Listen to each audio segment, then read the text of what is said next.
Welcome to the Her Empowered Divorce Podcast.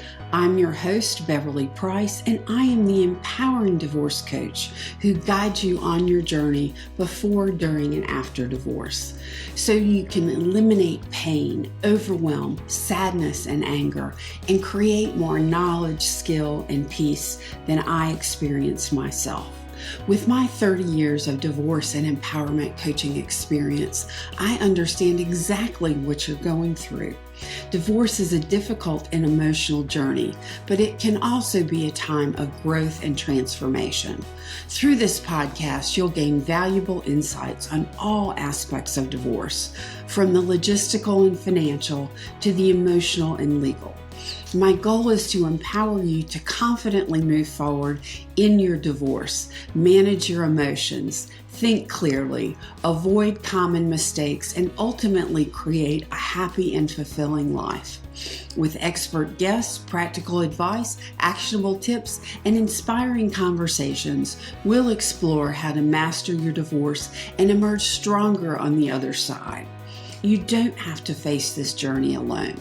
Let's start together and create a better future for you. So without further ado, let's get started.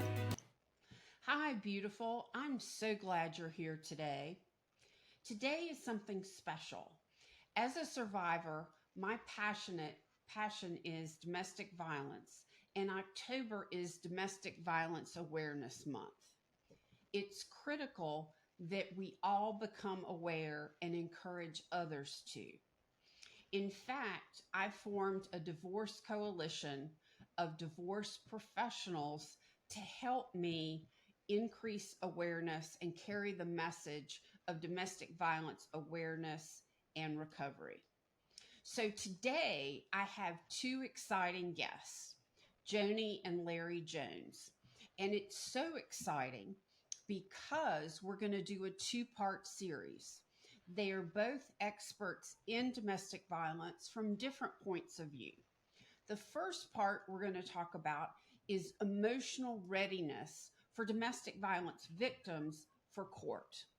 The second part is the legal readiness for domestic violence victims for court. And they may intersperse in each part, but together they're going to form the total picture of readiness for victims in court. And I hope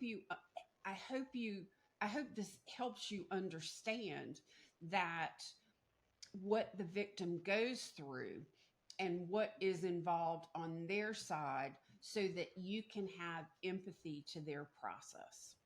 Hi, Larry. Hi, Joni. How are you doing today? Hi, Beverly. I'm doing just great. We're doing great, and thank you for having us here this morning. We look forward to speaking with you and your audience. Where are you coming to us from? We're from New Mexico at the present time. We previously lived many years in the state of New Jersey, and after the last of our 6 children moved out, we relocated Woo, to the Southwest. that's a So we're lot by of the children. yes, they're all adults now, and they're all doing well. And we live by what's called the Sandia Mountain Peak in New Mexico. Beautiful. Can you each tell me a little bit about yourself and what is your interest and passion about domestic violence? Larry, you Well, want to start? Or my Joni, name you is start. Joni Jones, and I'm a registered nurse of over 45 years.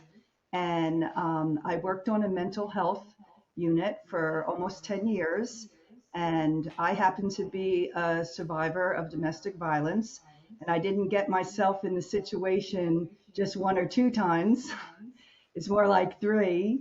And I Me was too. also, and I was also a product of domestic violence in my childhood. So when I worked on the mental health unit, where the criteria to be on the unit was even those that had suicidal thoughts, I ran a lot of groups. And in those groups, I learned a lot about people being in similar situations. So they were either a product of domestic violence as a child, as an adult, going through contentious divorce, or even the continued after the divorce. So I just got a lot of passion, not only from my experience professionally, but personally. Wow, that's some experience. And, you and I share being survivors of multiple instances of abuse. So I'm right there with you. Larry, how about you? Well, when I was in New Jersey, I was a judge in the family court, a domestic violence judge, presided over countless domestic violence cases, and was also on the faculty of judicial college there, where the judges go for trainings. And I taught domestic violence, particularly things like differences between domestic violence and domestic contretemps, domestic disagreements. Not all domestic violence is physical, so there are some distinctions between different types of domestic violence. After I retired from the bench in 2017, I became a professor at Monmouth University at that time in New Jersey, and developed and taught a course specifically on domestic violence and public policy to undergraduate students, particularly students who are interested in the field and potentially going into the field.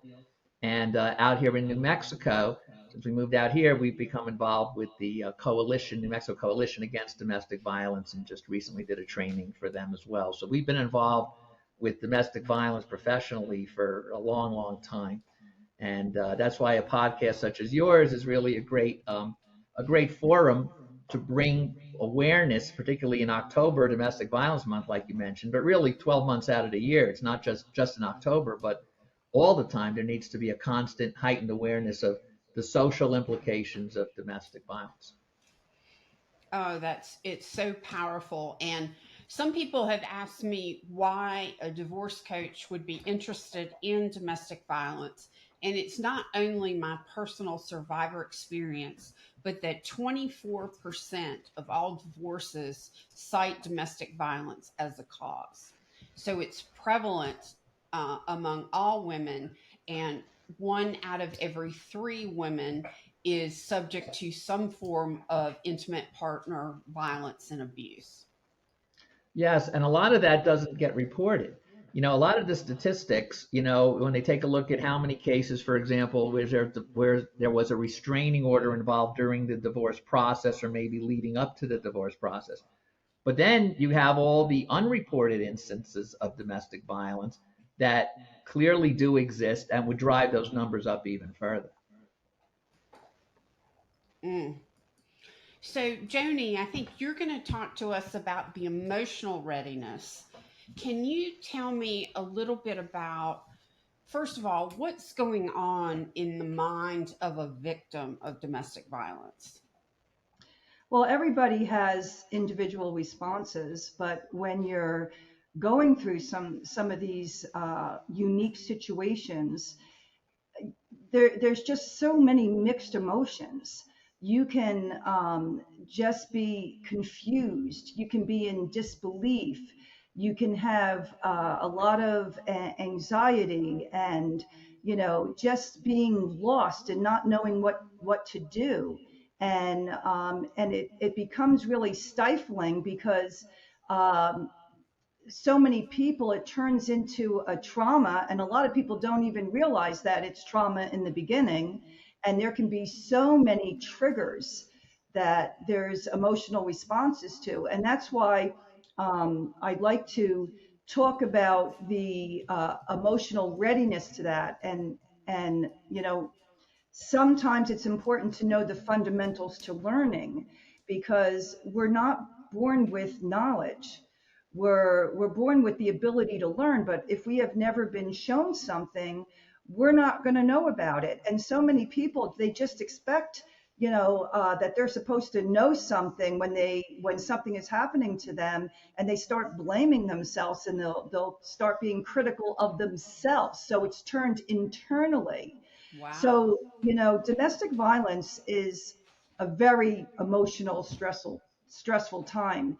And people don't always understand the impact of the adrenal gland response. And many people know about that fight, flight, or freeze, but they don't know what happens when that adrenal gland response is going off. And there's physical responses.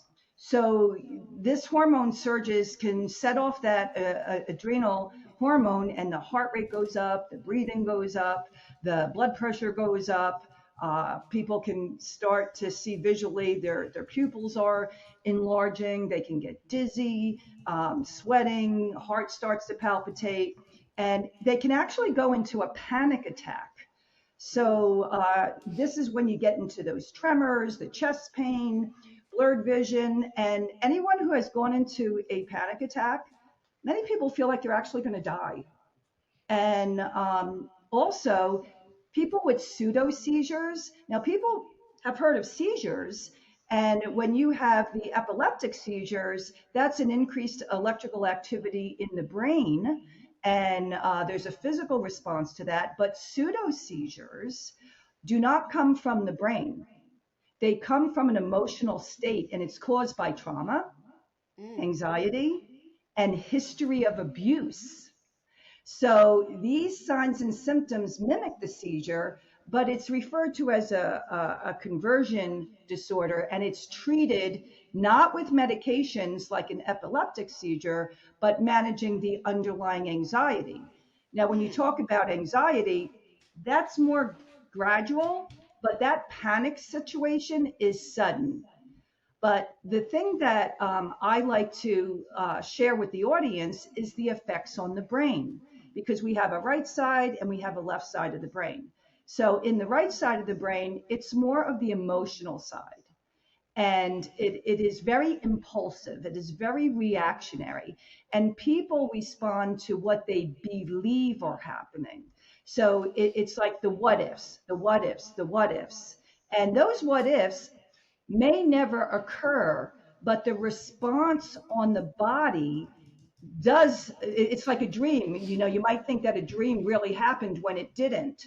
So but when you're in that side of the brain, there's no effective logical decision making. So if you don't have logical thinking, it's very difficult to make a decision, and that's why some people don't understand how come I'm going on and on and on, and I can't figure this thing out.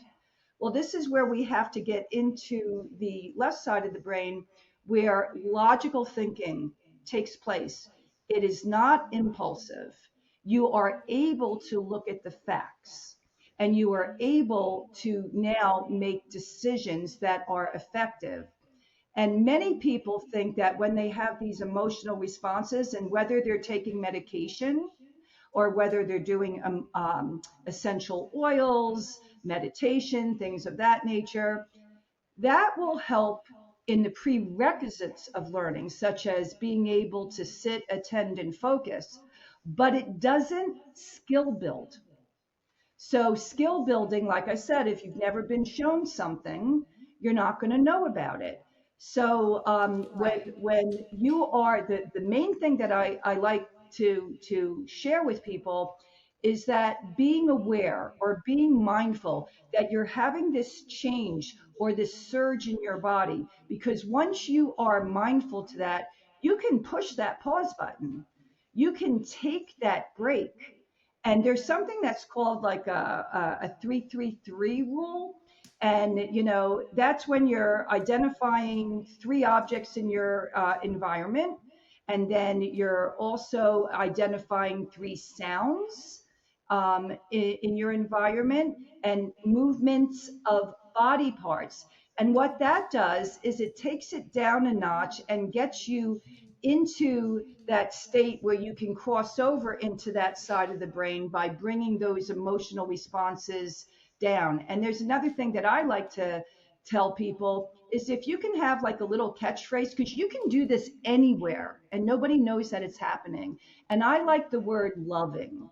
So if I'm going to take a calming word such as that and take a breath and just be like, loving, that's going to help bring those emotional surges down.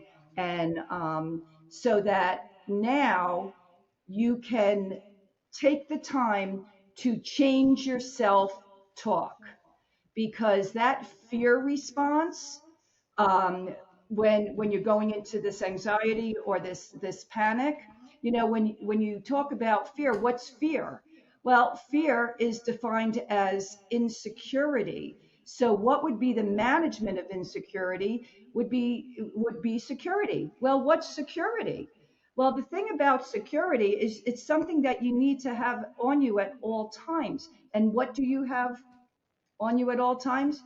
You have your self-talk. But the great thing about it is fear is very unique to an individual.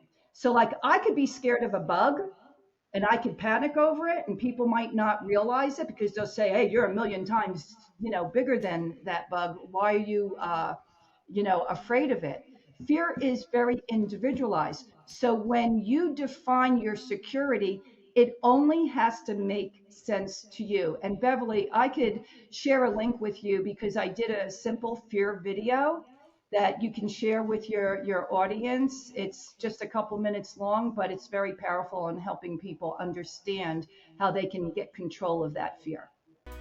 Hi, everyone. As parents, we often have gut feelings when something just isn't right. And this can be especially true in co-parenting arrangements where one parent is struggling with addiction. If you're co-parenting with an ex who abuses alcohol, SoberLink can help. SoberLink's alcohol monitoring system is the most convenient, reliable, and reasonable way for a parent to provide evidence that they are not drinking during parenting time. The system's real-time alerts, facial recognition, and tamper detection ensure the integrity of each test, so you can be confident your kids are with a sober parent. With SoberLink, judges rest assured that your child is safe. Attorneys get court-admissible evidence of sobriety, and your kids are able to maintain healthy relationships with both parents. To sign up, SoberLink's offering $50 off your device for our listeners. Visit www.soberlink.com/empowered, and that will be in the show notes as well. Wow, that's powerful and such insight. There's so many stereotypes of victims. What's really the reality of the victim? And what are some of the misguided stereotypes? Well, people are just looking at the emotional responses to an individual, and they're drawing their own conclusions. So if somebody is introverted because they're sad, or they're having all these mixed emotions, or they don't know how to respond, and then they're impulsively reacting, out because they don't have control. People can look at them like they're not stable, and they're not. I mean, let's face it. Uh, this can happen to anybody, but there's people that you can be as professional or educated or have your contributions, and then when people are looking at your responses to an emotional situation, all of a sudden they're adding to it by you're not as stable, so I can't take what you say as powerful to your contributions to the world.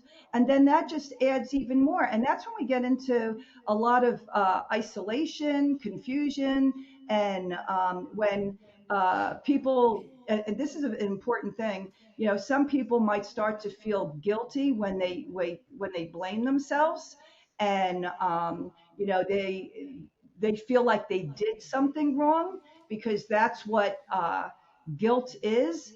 But guilt can turn into shame, and the difference with shame is when somebody feels they are something wrong.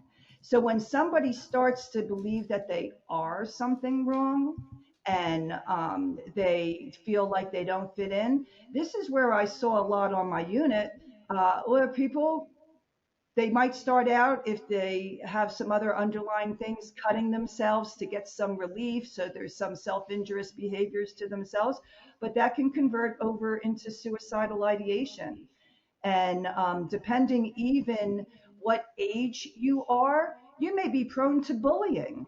And bullying is another thing. I mean, we see this all the time, that it's very sad because people aren't really getting to they're only looking at the outside and not getting to the inside. And then they have their own stereotypes, and then they're making the situation worse. And we've seen, so many people who have completed the task of suicide. They've taken their own life, but one life lost is one life too many.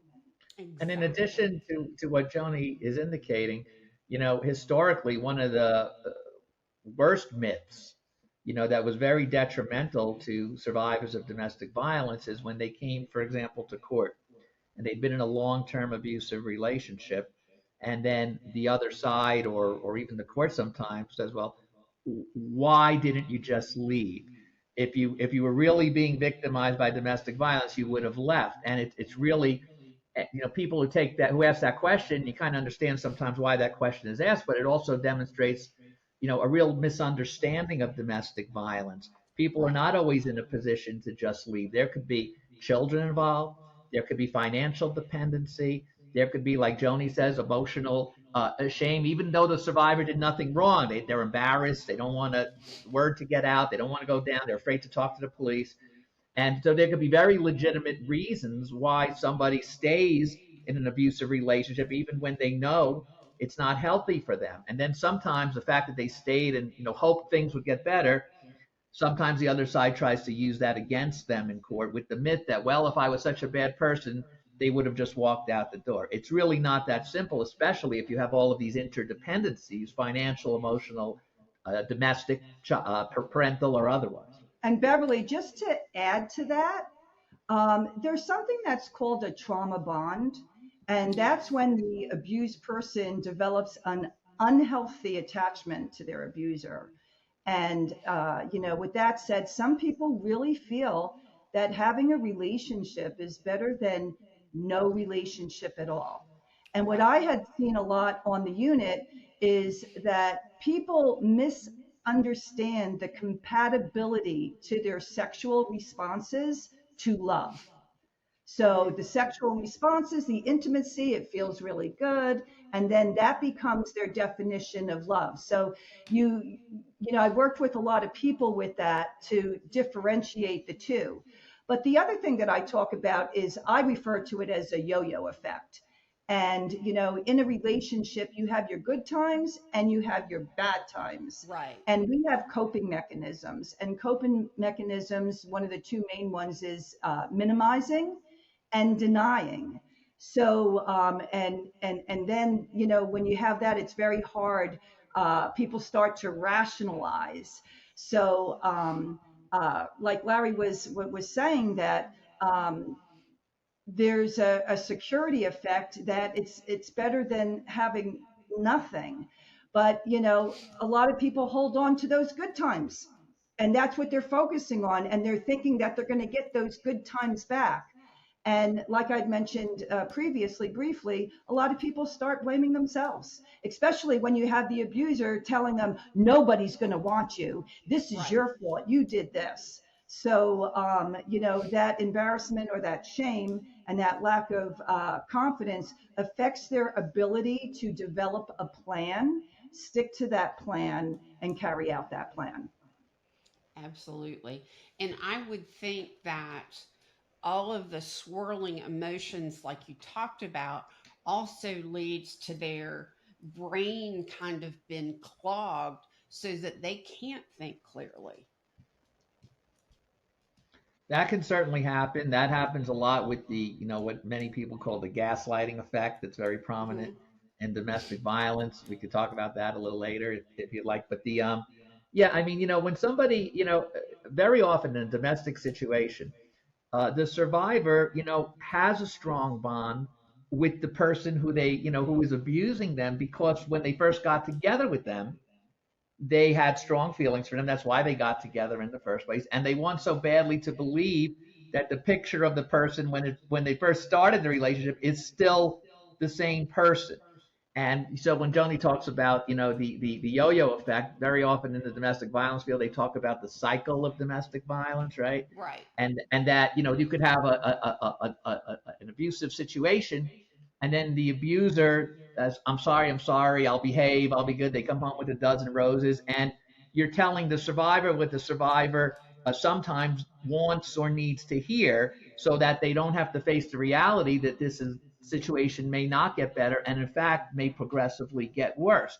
So you have situations where many people, when they file for a restraining order, it's after 7 or 8 prior instances when they could have filed earlier, but they chose not to for all of the various reasons, or perhaps other reasons, that are swirling around in their head. It's a very traumatic situation when you think about it, particularly in a marital situation, when the very person who you depended on to have a joint partnership to go through for better or worse, right? As they said, when they take their vows, now that person is the one abusing you. So you're kind of on your own against that person in a way. And that could be very hard to come to grips with.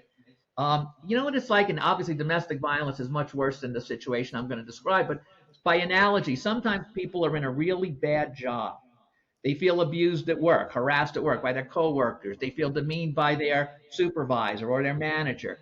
They feel unappreciated. They feel basically targeted, and sometimes they are. But they sometimes still stay in that job, even though they know that that job is no good for them, and there's probably a lot better situations for them out there if they pursue them. But yet they stay at that job. Some people do much longer than they should. And then when they finally get the courage to go out there and see a better life, then why didn't I do this 10 years ago? Why didn't I do this 15 years ago? Then they're kicking themselves for not having done something about it earlier. So with domestic violence, obviously it's much worse in those types of situations, but you can see the same type of a struggle, internal struggle for people going on in that type of situation, just kind of hoping things are going to get better. And more often than not, they don't. These situations don't fix themselves, quite frankly, and that's why they call it a cycle of domestic violence. Because after the apologies and the forgiveness and everything, then it sometimes escalates to an even worse situation, because now there's a precedential history of the survivor accepting the abuse, even though they know they shouldn't, and the abuser knowing they got away with it the first time, so they could do it again, only at a heightened in a heightened situation. And Beverly, I'd like to add to that, because if you are a product of domestic violence as a child, you could adapt that as being a norm. And because that's what you've grown up with, that's what you've been shown. So it's not like somebody who has never experienced something like that before.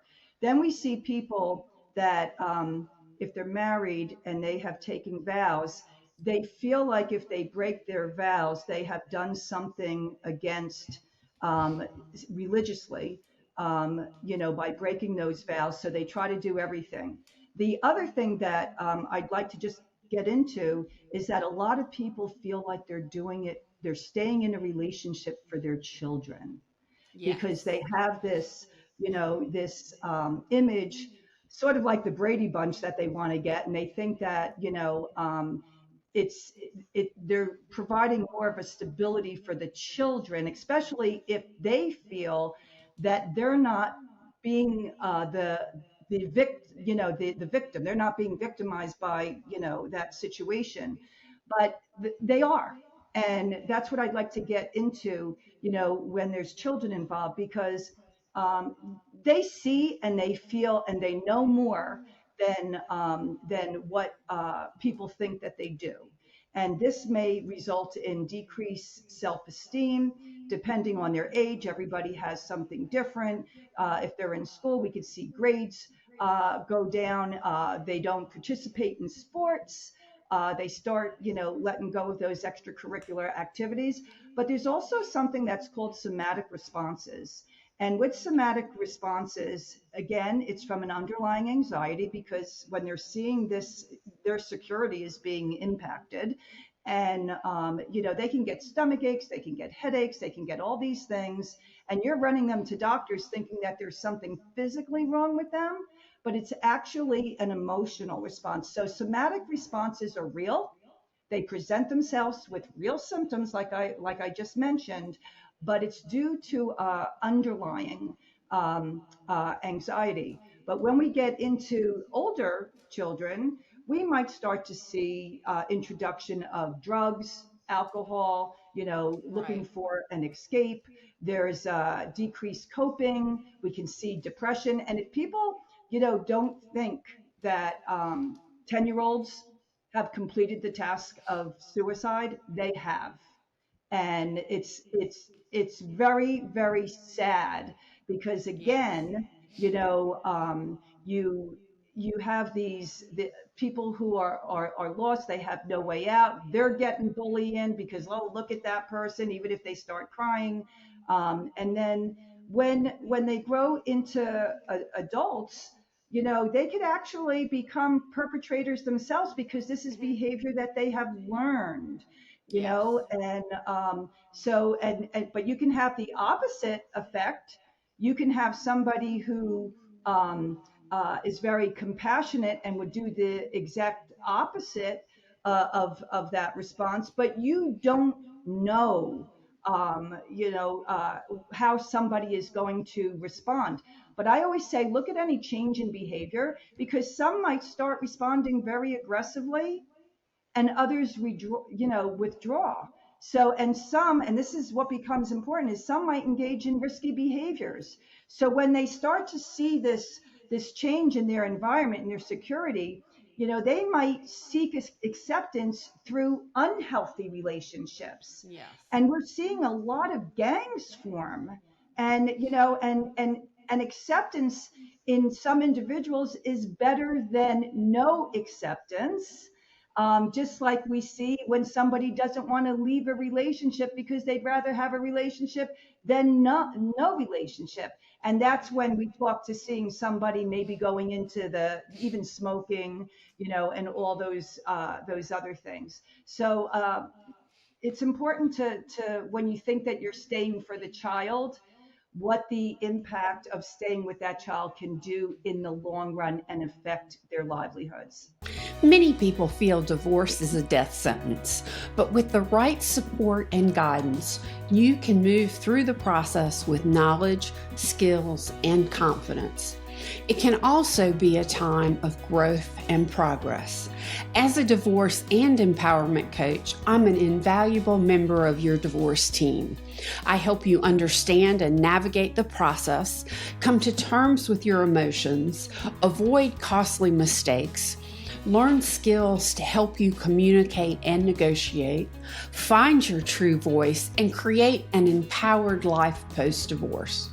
If you're interested in learning more, schedule a free consultation at herempowereddivorce.com. In New Jersey, in the domestic violence statute in New Jersey, they call it the Prevention of Domestic Violence Act. That's the statute that governs the laws of domestic violence in the courts. And at the start of the statute, anyone can Google it and look it up. There's a legislative statement at the very beginning, and it says right there, as a finding by the legislature, that the risk to children, even if they are not the target of domestic violence, just growing up seeing domestic violence, they are at a heightened risk of, as adults, becoming either victims themselves of domestic violence or abusers themselves for the reasons that Joni was referencing. So sometimes the children become very, very much collateral damage in the process just by being exposed to Yes. parental domestic violence. And there's a long-term importance of being a positive role model for your children. So when you get out of a dangerous situation, um, the child feels safe. And when they feel safe, there's clearer thoughts. That anxiety goes down, that fear goes down. And then you're maintaining their self-esteem. They're feeling more positive, energized, motivated. So positive role modeling increases your chances of having those positive outcomes. Now, we're talking a lot about domestic violence. There's so many other forms of abuse other than just being hit.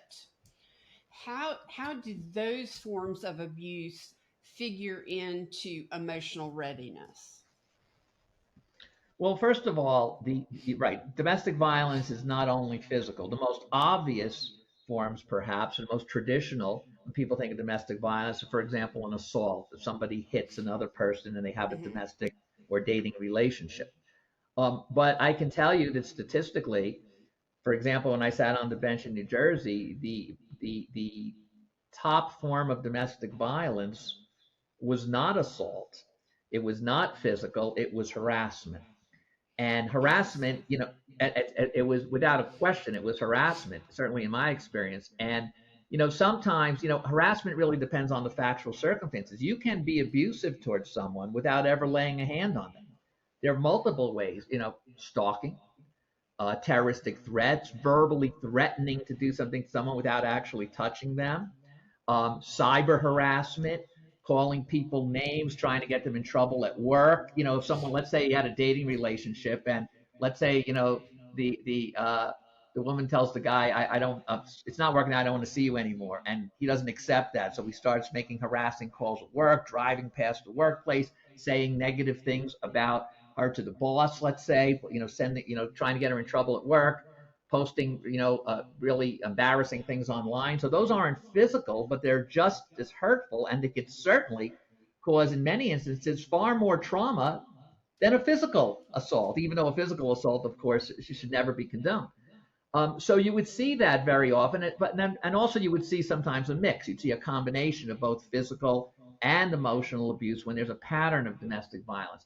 But when you talk about emotional readiness, and Joni, can speak about this further, but when, as she mentioned before, sometimes people question themselves, like, should I come forward? Am I going to be believed? Is it me? And if it's physical, it's more obvious. If somebody punches you in the face or in the eye, you were assaulted.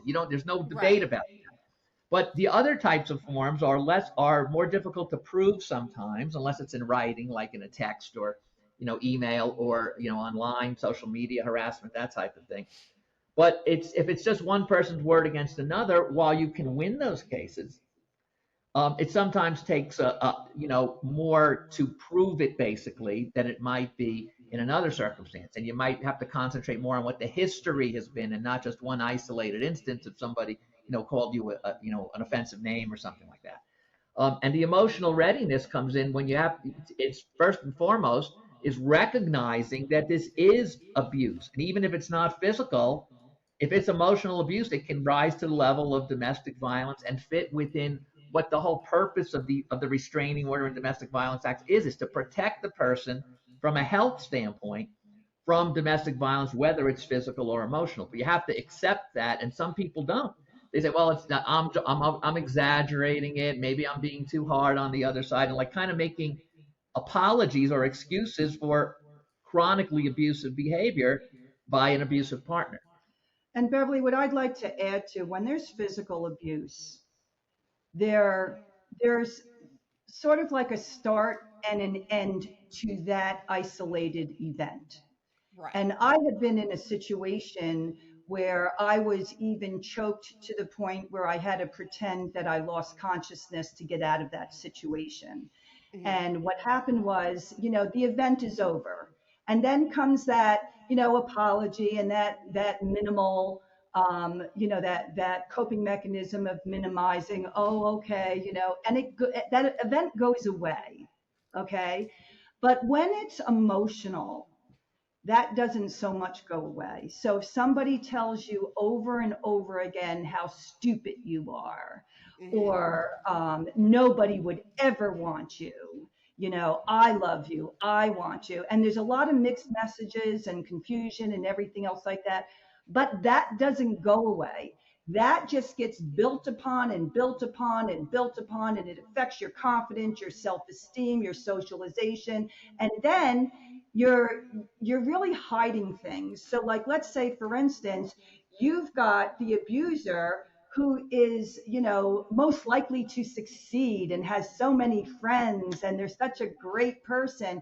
And you're sitting there internally knowing the other side of that person and keeping it inside. And then you're reliving that trauma and you're not saying anything for multiple reasons, whether it's out of embarrassment, or getting to, the fact that you are blaming yourself because there's something that you did because it's been pounding in you. And Right. that's when I get to what I talked about before, where when people don't feel there's a way out and there's no relief and they don't have the skill building or the proper assistance to develop a plan to get their life back, this is when they're like, I've got to stop this. and then they internalize it, and many people take their own lives, and that Mm. it doesn't get any more serious than that. So how does a victim know when they're emotionally ready? Well, a lot of people don't know when they're emotionally ready, and this is why they wound up on my unit, a psychiatric unit, and depending on who's in that unit that is helping and assisting with the referrals and the skill building and the pairing. And I know that I had the benefit because I ran a lot of groups, and a lot of people paired with me because in nursing, in psychiatric, you can share some of your personal experiences. And then when somebody has that, they develop a bond and a trust, and they just don't feel like somebody's talking to them out of a scripted, book or a training. And they feel like they're not alone. And feeling like you're not alone has such a big impact to people. And then when you can logically start to show them and shift them from that emotional side of the brain to the logical side of the brain and show them that they keep doing the same thing over and over and over again and not getting a different response, that is, the definition of insanity. But when you take it out of their brain and show it on paper, what happens is they start to say, hey, you know what? I am doing the same thing over and over again, and I'm not a failure. And when you start to empower them, Yes. okay, and give them that skill building, and you help them develop their plan and you support them in it, then you start to see the change, and then they start to feel hopeful, then they get their confidence back, then they get themselves back where they know who they are, and you know what, they come out even stronger. And a lot of people Absolutely. and a lot of people go into the field, they go into the field like you have, like I have, because we are the survivors, and we have, bettered ourselves. We have a greater understanding and we have more to contribute. And then we become unstoppable and untouchable in that area.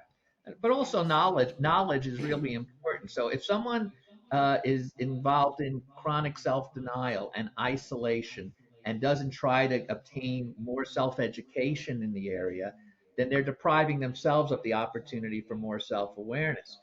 So whether it's going to an advocacy group, whether it's meeting one-on-one with a counselor or a therapist to talk about these things, whether it's going online, and there's so much more information available online these days than there was in the pre-internet days. But you got to be careful because number one, a lot of information online is just, anyone's just putting anything up there. And secondly, if you're living with an abusive person and you're going on your home computer and searching these things, it's very common for abusive individuals to also be controlling, to be checking out things on your computer, Right. even when you don't know that they're doing it. Sometimes they could check remotely by following just the touching of your keyboard. I've seen lots of people, abusers, do this.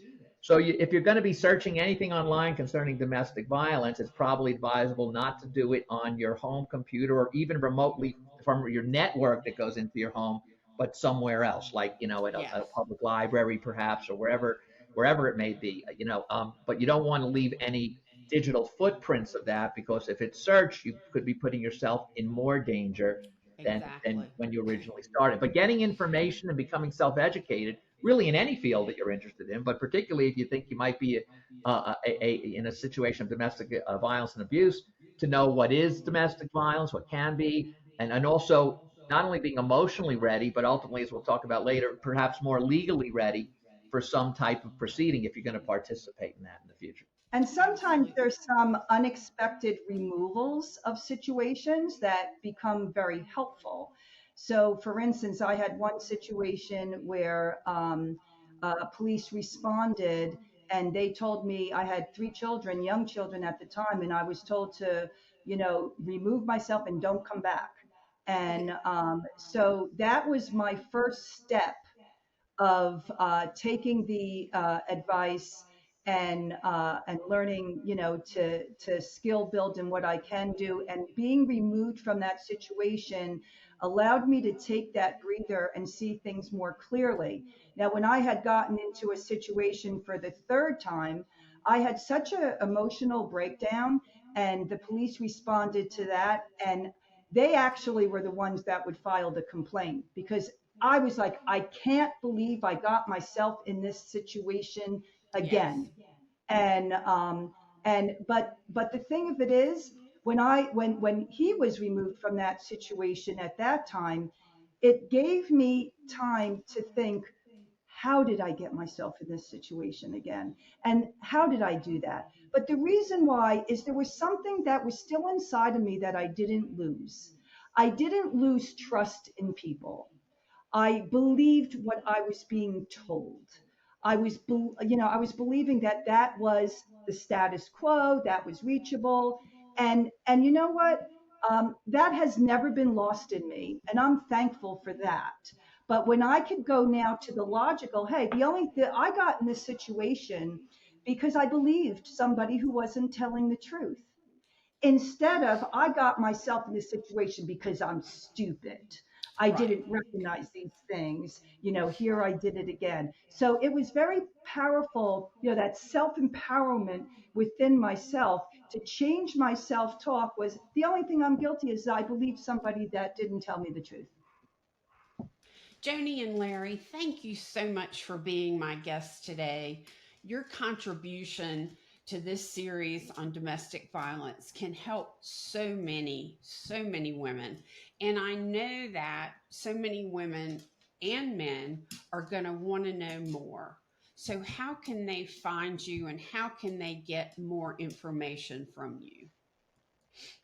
Well, if anyone, wants to speak with us further, we can certainly put, our contact information in your show notes and things like that if you'd like.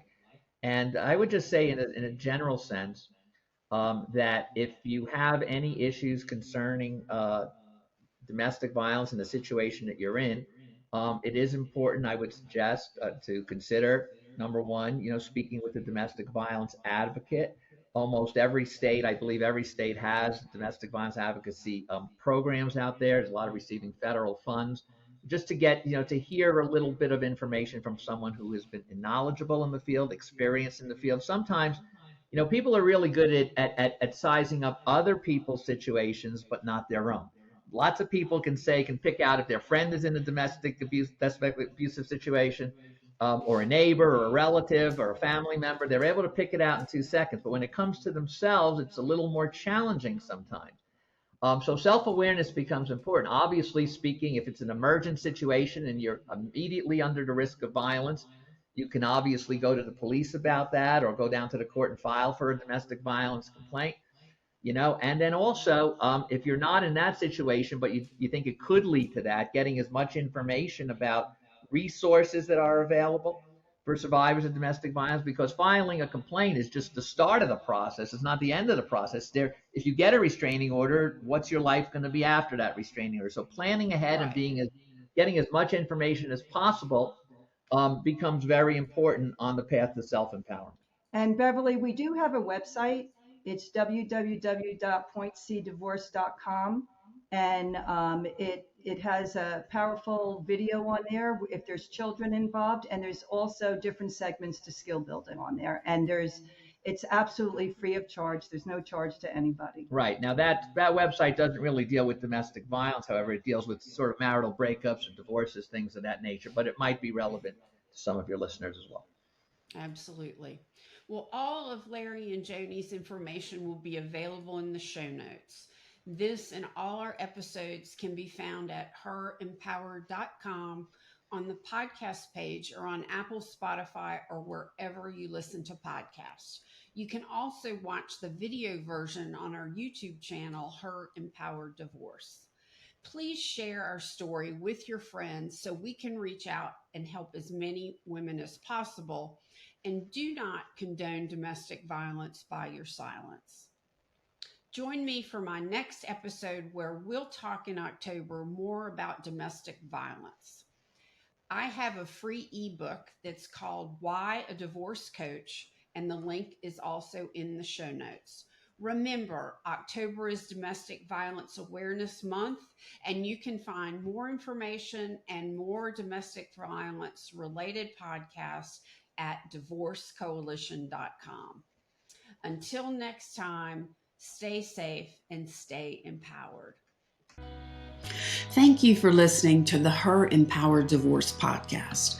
Remember, divorce doesn't have to be a death sentence. With the right support and guidance, you can move through the process with knowledge, skills, and confidence. It can also be a time of growth and empowerment. As a divorce coach, I'm the first call you should make when you are contemplating divorce, as the next steps will take and set the stage for your entire divorce and life after. I help you understand and navigate the process, come to terms with your emotions, and avoid costly mistakes. Find your true voice and create an empowered life post-divorce. If you're interested in learning more, schedule a free consultation at herempowereddivorce.com. Take care.